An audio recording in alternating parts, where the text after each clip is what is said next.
Right. Thank you. So first, I would like to thank the organizer to put our paper on the program. This is great. So this is a joint work with my colleagues at Rice, Gustavo, Grullon, and Sebastian Michenaud.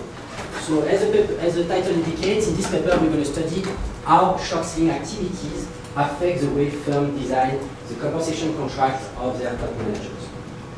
Right. The first question you might have is, why should short-selling matter in the way firms design incentive contracts? Well, there are reasons to believe so according to theory. So we have models that suggest that predict that short-selling will affect the dynamics of stock prices. So for instance, there is a model by Damon and Berekia that suggests that short-selling will improve stock price informativeness by impending negative information faster into stock prices. Alternatively, there are models by Goldstein and Gumbel that argues that short sellers have incentives to manipulate stock prices by organizing buy rate to the stock price. Now, given the importance of equity-based compensation in nowadays compensation contract, it's likely that the firm will react to this change in the contracting environment because the stock price will be a central feature of the contracting environment. Principal agency theory can guide us about the optimal response that the firm should do depending on the channel at play. If it's the stock price informativeness channel that dominates, we will expect that firms will increase managerial exposure to stock price and short-selling activity. On the other hand, if it's the bear rate risk argument that is at play, we will expect the opposite, that firm will diminish their managerial exposure to stock prices. Now, to investigate this empirically is challenging. Why? Because short-selling is fundamentally endogenous to most outcome variables. So in particular, it's a forward-looking variable, and therefore any reverse causality interpretation can apply. For instance, it would be difficult to distinguish the effect of short-selling on compensation from the effect of compensation on short selling. So in this paper, we're going to tackle this challenge by looking at a regulatory change that will create an exogenous change in short selling constraints. So we're going to have one set of firms that exogenously will have a removal of short selling constraints. We're going to study how this shock will affect the design of incentive contracts, and we will find an effect, and then we will try to understand the channel at play. So as I mentioned before, we have informativeness and risk arguments that can apply, but there are other potential interpretations such as external monitoring or simply the level of stock prices. Our result will suggest that it's a risk channel at play, and more specifically, downside risk. So this morning we talk about tail risk. Actually, here we're going to have a direct application of how tail risk can apply into corporate decision, here the design of incentive contracts. Given the interpretation of our result, our paper will be able to talk to two important questions in the incentive literature. First, the relationship between risk and incentive provision. This was a difficult question to be addressed, as mentioned by Prendergast, due to the fundamental endogeneity between these two variables. It will also lend support to recent argument about why we should observe such a high usage of option in compensation contracts. Okay, so this is basically the roadmap of my presentation. Let me talk a bit more about the experiment. So the experiment was a large-scale random experiment organized by the SEC in order to test the impact of restriction on short sale on market outcomes such as market volatility, price efficiency, and liquidity. Now, the short sale restriction that is at play that will be removed is called the uptick rule. So the uptick rule was designed in 1938 in order to prevent short selling to further put the price down and limit potential stock price manipulation. The motivation of the uptick rule was due to the crisis of 1929. Now, basically, what the uptick rule says is that you cannot short sell on a downtick, you need to short sell on an uptick. Okay? What is nice about this experiment is that it was a controlled randomized experiment where we're going to have a set of firms that will be affected and another set of firms that will not be affected. And these two sets of firms, apart from the treatment, will be very similar. So how did they design it? they basically look at the Russell 3000 and randomly select 1,000 firms out of the Russell 3000 by ranking them on average trading volume, classifying them in bucket of 3, and each time number 2 will get into the treatment, while number 1 and 3 will go into the control group. The timeline of the experiment lasted for 2 years. It was announced in 2004, and it lasted from 2005 to 2007. Now, in 2007, the SEC didn't find any adverse effect of removing the optic rule on this market outcome that I just mentioned, and decided to remove the short selling constraint to everyone. So that's what we're going to call the removal of the experiment. Now, there is no more difference between the two groups. Okay? There is a large literature that look at this experiment and that look at the optic rule. Most of the evidence suggests that the optic rule is binding, even in ascending market. Now, there are many papers that look at ratio, so this regulation, and most of these papers will look at market microstructure outcomes. And all these studies found a significant impact of this regulation on short selling activities, around the implementation date as well as around the announcement date. There are also more recently new papers that look at real outcome of this regulation, looking at investment decision and stock prices in a recent paper by my co-author along with James Weston, and also another recent paper that look at earnings management. Basically, potentially short seller might discipline the manager, and therefore they will reduce their earnings management activity.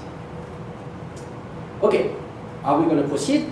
Since we have a control experiment, the analysis will be relatively simple. We're going to do a simple difference and difference, where we have a treatment group, control group, pre-treatment period, and treatment period.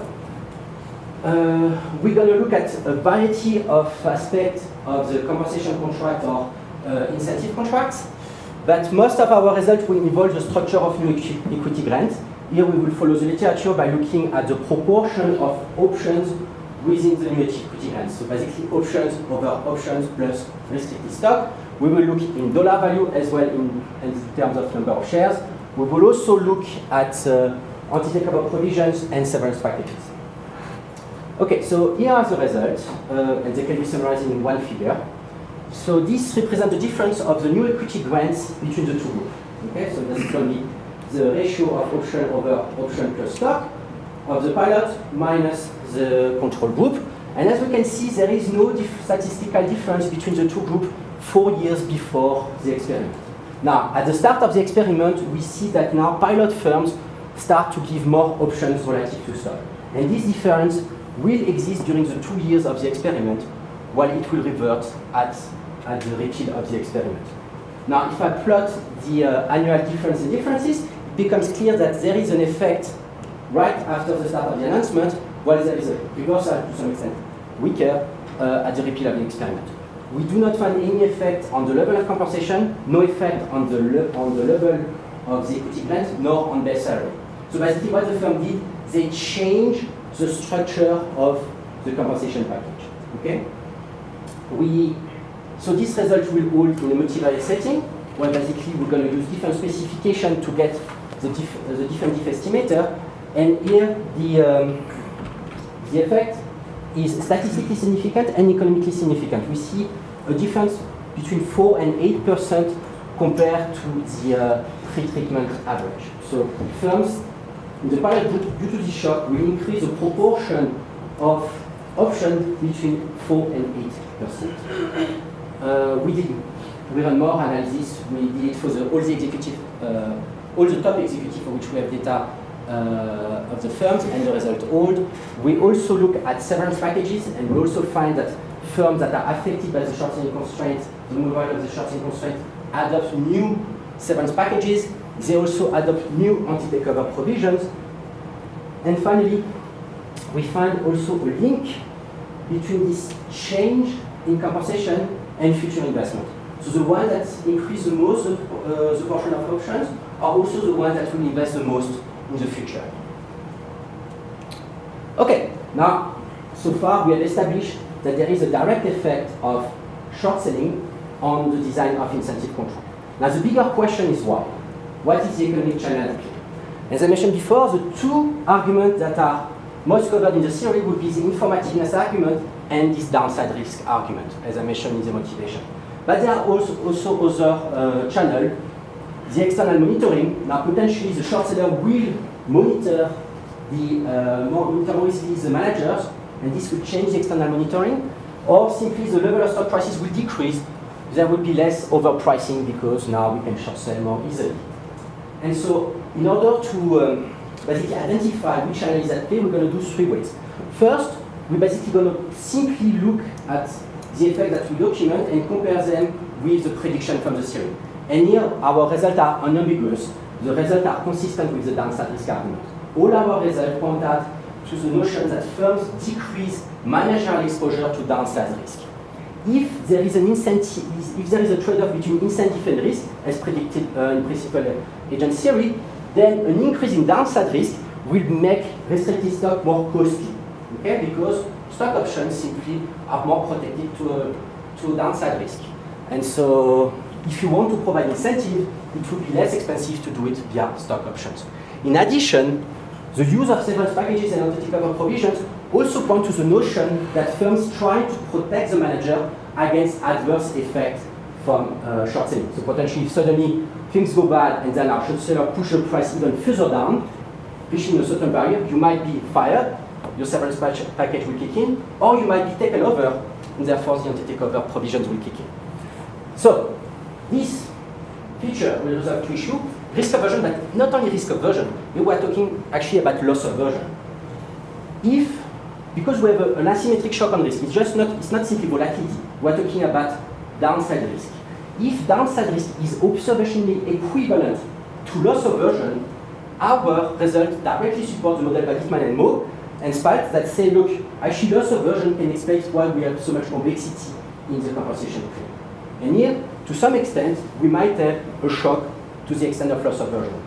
It's also consistent with argument in Jensen and Meckling that say, look, if the manager can control the investment decision and say, look, now I've suddenly the short seller in front of me, I might simply decrease the risk profile of the firm suboptimally in order to have less risk. You want to give more risk-taking incentive to the manager.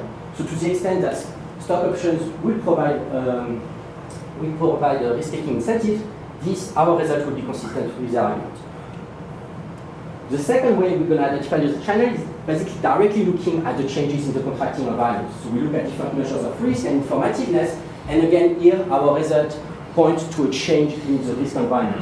So we go in the option market, actually, and as was mentioned this morning in the talk, we look at measures of downside risk, of tail risk, and we find a significant increase in the volatility skew of put options, but no change in the volatility skew of call options, which suggests that there is an increase in the probability of large negative stock price jump in our sample among the pilot firms.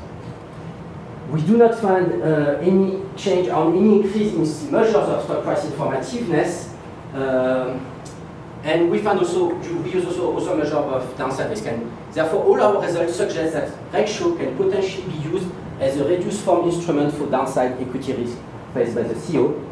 Finally, we run some cross-sectional variations, taking our main results, our main test, and we'll see how they differ depending on changes of downside risk, price informativeness, governance, etc.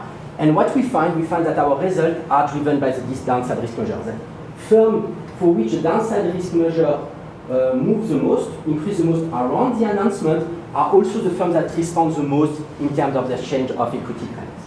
Okay, so far all our results point to this downside risk explanation of the effect. Okay, so we find that, and then we were wondering that this optic rule, it's something that's really at the high frequency, something that market microstructure, right, that should change something at the daily. How is that possible that this will change real outcomes?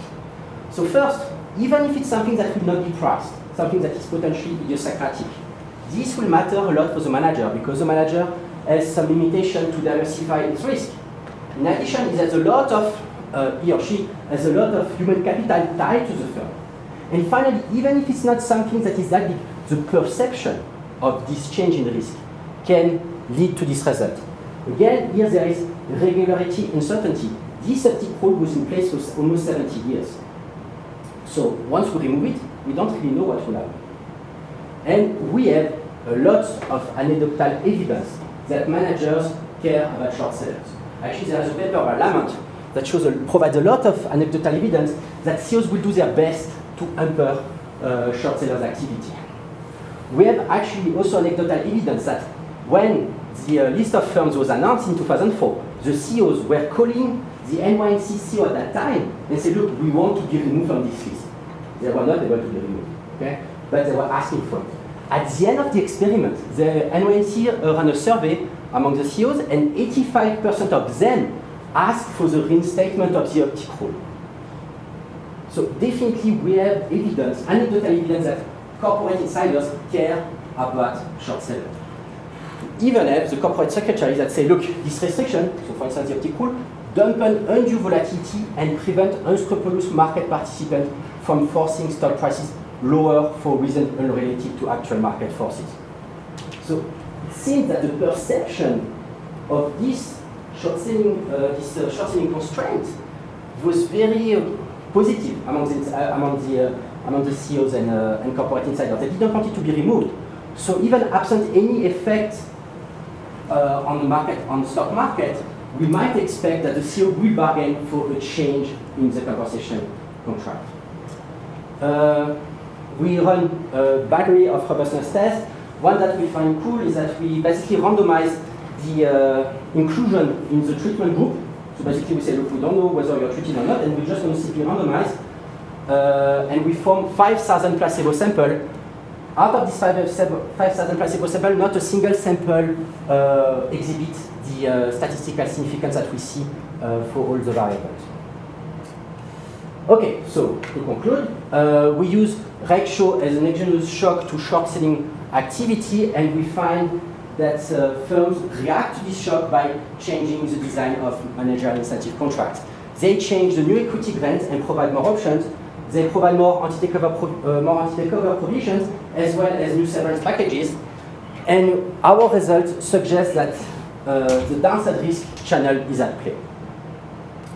So, given our interpretation of the result, we believe our paper potentially contributes to the literature in three ways. So first, as I mentioned before, it potentially provides causal evidence that risk is an important determinant of the design of CEO incentive.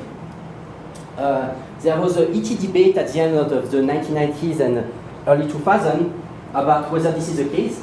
And as Prendergast mentioned in his paper, this is difficult due to the endogenous relationship between these two variables.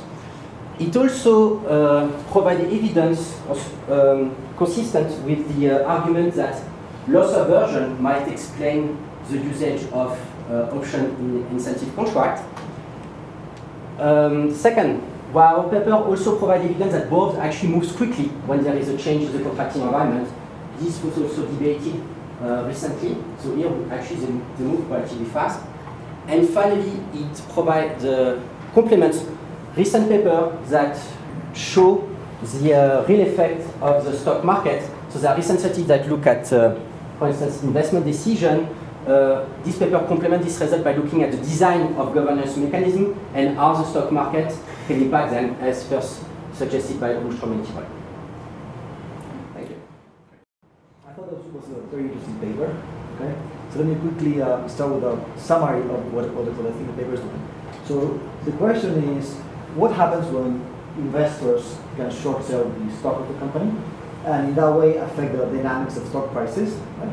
Well, that can have an impact on the environment in which compensation is designed. And the question they're asking is what that effect is. Okay.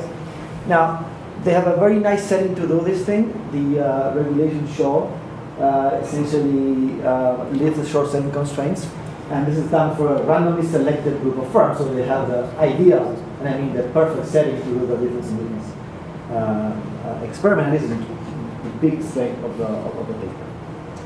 What they find is, in simple terms, right, the removal of the short selling constraints increases short selling very clearly, and it increases the downside risk. Okay, so the risk that the CEO is going to be exposed to dramatic decreases in the stock price, and this is what they think of as a threat to the CEO. Okay, and if I got it right, the author, Gustavo, has a related paper that have shown this thing in the global context. Right? So I cannot take this as a primitive, right? So we know that this regulation increases the downside risk, and this is the way I'm going to be thinking of the paper. Yes, we already know what I'm doing. Yeah. Now, given that, what they find is that this increase in the downside risk leads firms to reduce the CEO's exposure to this risk. And this is happening in two ways. First, the board presumably is going to adjust the mix of equity-based pay, so it's going to give the guy more options and less restricted stock. And at the same time, it's also going to protect the manager through anti-takeover provisions and severance packages. Okay, and the sort of broader message of the paper is that the way the financial markets function has an impact on the dynamics of the stock price, and in that way, it affects the design of CEO. So, to me, the paper has just a perfect identification. Okay? So I'm not going to pick on that. Right? I think that's just great. So, what I have in mind really is maybe a bit of a taste issue. Okay, I would sort of sell the message. I would convey the message on the conceptual framework in a slightly different way. I want to focus attention on that. I think what the paper can do in a more precise way, because the way the paper is written in the introduction, particularly there's no hypothesis section, it's like the results are consistent with a bit too many things, right? If you think about it, and I want to narrow down the focus to what it is that we can say or what we cannot say. This is consistent with what and what it's not consistent with. So let's see, okay? So the first issue is, what is the main goal or the main message that we want to take away, okay? So in introduction, the introduction conveys that overall the results support the prediction of Holmes and Milgram, and I would take that as the standard prediction from principal agent models. Right? So the Holmes and Milgram is mostly showing the conditions for the linearity of the optimal contracts, right? But this is more generally the principal agent setting. And so what you're saying is, well, look, short selling increases risk, one particular kind of risk, the left-hand risk, but it does increase risk in the end. And then, CEOs should be protected optimally, right? They should be protected from this risk, and so the firm is going to reduce their exposure to the stock prices. And it is in this sense that we also think this is consistent with the broad predictions of the principal agent model. Now, my view is the Holmes and Milgram and the principal agent theory is really not about short selling, right? The standard model has nothing to do with short selling. That's not even there. And it says nothing about upside or downside risk. Really what comes out of that is that the pay performance sensitivity of the compensation contract should be lower when the performance measure is more volatile. That is the key prediction, I think, that most people have in mind. And I don't think that really maps exactly what the authors are doing, and I think that causes a lot of confusion in the text. Okay? So that is not the best framework to think about stock versus stock options, right? Because there's nothing about convexity of pay in that setting, and there's some more recent work on this kind of aspect that I think should be more emphasized. So the biggest suggestion is I will really make very clear that what you study is not just risk, right? You focus on how an increase in downside risk, and this is what makes the paper very cool. I know of no paper that focuses on one particular aspect, such as downside risk. To me, that's a new thing in the paper. And also, I don't want to talk about pay performance sensitivity, because I don't think we get to that question again. I'll come back to that. So really what you're looking at is the structure of CEO equity-based pay, and that's what you can speak. Okay? As for the message, the clean takeaway for me is that the boards I'm thinking of the board optimally adjusting contracts as the environment changes, right? So the board is going to increase stock options and decrease the restricted stock to reduce the CEO exposure to downside risk, and the objective is to minimize the cost of compensating the manager. And this is what sticks in my mind as the right way to think about this. As a side, the paper sort of highlights the regulation show. The way I think of this, that's just an instrument. Okay? What we're really looking at is the impact of downside risk on the optimal contract. And Reg show is just an instrument to get exogenous variation in that thing. Yes? I think that's sort of more the economics of that. Now, about interpretation, why is it I don't like this framework too much? So the principal agent model essentially tells you that high sigma should go with lower pay performance sensitivity. Yes? And that's what they mean by reducing the exposure of the CEO to stock prices. Okay? Now, these tests in the paper really focus on the fraction of options in annual equity-based pay, and they don't look at PPS. They don't look at pay performance sensitivity. Right? And the conclusion is that short selling affects the structure of the new equity grants, more options and less stock, but not the total value. It hints at that this is not affecting incentives. And then the author sort of cautiously mentioned that, well, look, a greater percentage of options in equity-based pay would seem to imply higher pay performance sensitivity. You know this when you cite this other related paper, yes? So the problem with that is, if you can interpret the high fraction of options in compensation as more pay performance sensitivity, and you stick to what the principal agent model is saying, this is clearly against that model, not in favor. Right? The prediction of the model is that high sigma, lower PPS. Yes? So here we have Rec show increases the downside risk, so PPS should go down.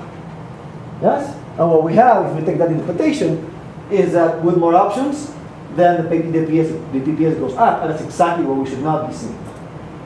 Okay, so put that way, this is against the principal agent model.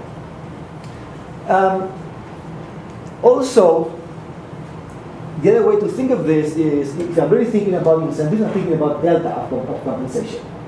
So if you are replacing stock options, so restricted stock with the stock options, think of it, you give up the restricted stock with delta of 1, and in exchange you give the guy some options with a delta of less than 1. Right? So put that way, is it possible that this might actually reduce PPS as the principal agent models would predict? Okay?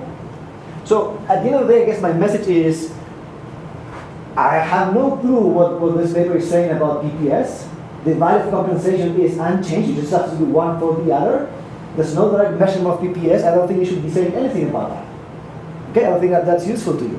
What seems very clear, very compelling, is that the options increase the convexity of pay.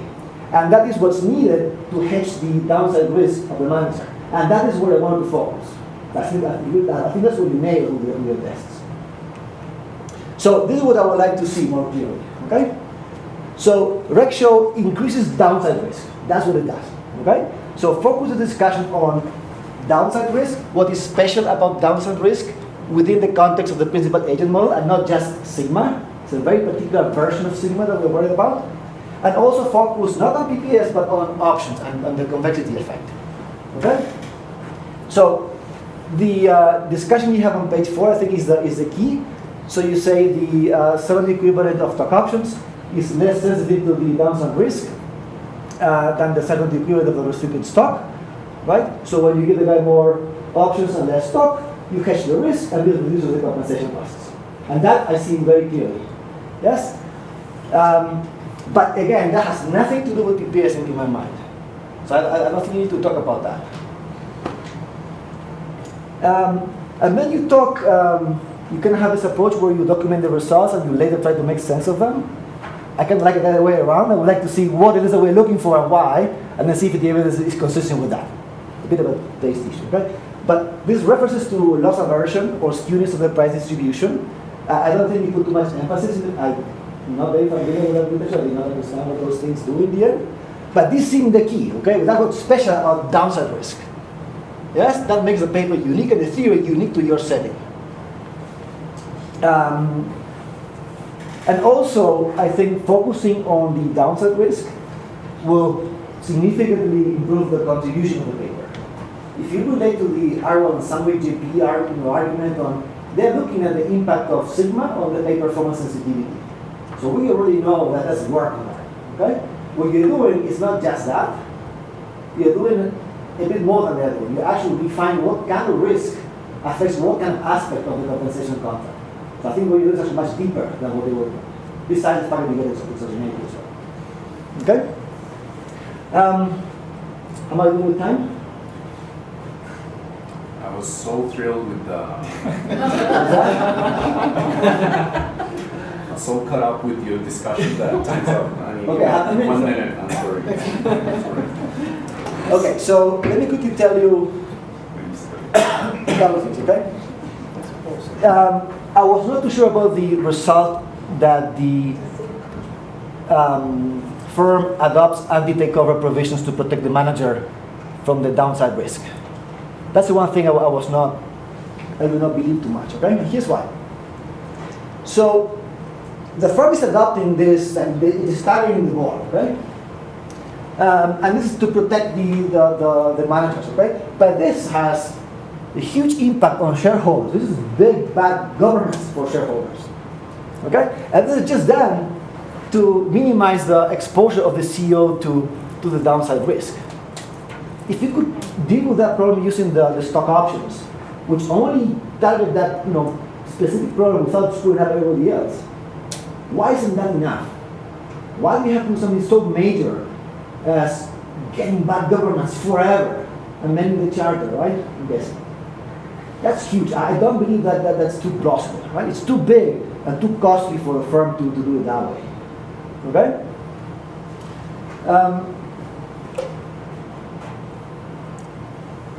A bit of a minor thing, because Gustavo has his other paper where he's shown some of his effects on 1 minute, thank you. Where he's shown some that this regulation show has effects on investment and equity issuance. You want to sort of talk about and reconcile those things, but things get very muddy when you do that. Okay?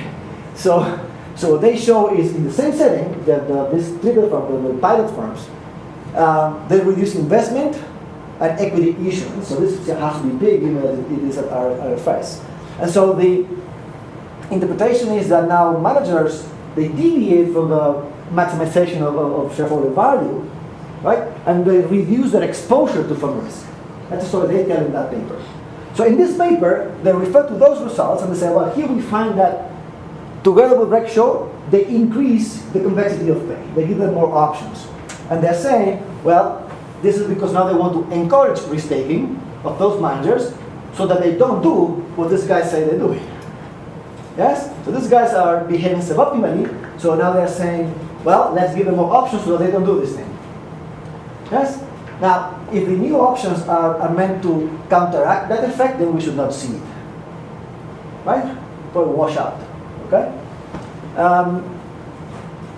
But in any event, okay, the point is that if the boards are trying to increase option-based pay to encourage risk-taking, conceptually this is very, very different from using more options to hedge the downside risk.